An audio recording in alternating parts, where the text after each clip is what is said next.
Olá, a cultura está presente em vários aspectos do nosso cotidiano, mas você sabe conceituá-la? É sobre isso que vamos falar nesse vídeo. Preparados? Então, quando a gente está falando de cultura, a gente está falando de crenças, tradições e está falando também de costumes. Então, logo, se a gente está falando disso, a gente está falando de grupos muito antigos da nossa sociedade, ou grupos muito antigos de humanos, que foram passando essas crenças, essas tradições, esses costumes, como forma de sobrevivência e também como forma de expressão desses grupos. Como assim, Renan? Como forma de sobrevivência? Então, eu estou te falando que esses grupos passavam essas tradições, passavam essas crenças para outros, para impedir que, ó, não vai ali não, porque ali tem um bicho mortal.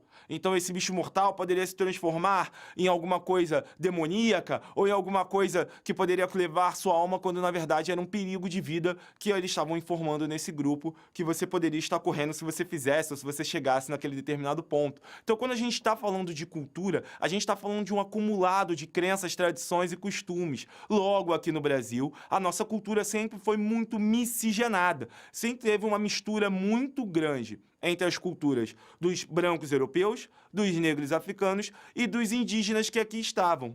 Ao passar do tempo, principalmente ali no final do século XIX, a gente vai ver que o governo brasileiro vai querer importar uma cultura europeia.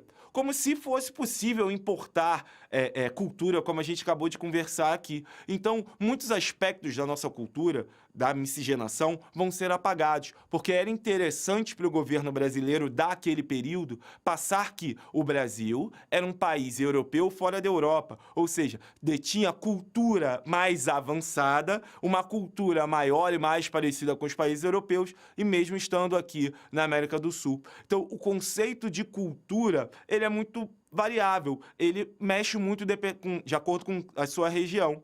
Mas a gente precisa entender que aqui no Brasil, esse conceito de cultura, ele é muito discutido, ele foi muito alterado, chegou-se ao ponto de se importar ou se tentar importar uma cultura que não era nossa, mas que, na verdade, a gente vê essa grande mistura de culturas que a gente tem aqui no Brasil. Bom, nos encontramos no próximo vídeo. Bons estudos!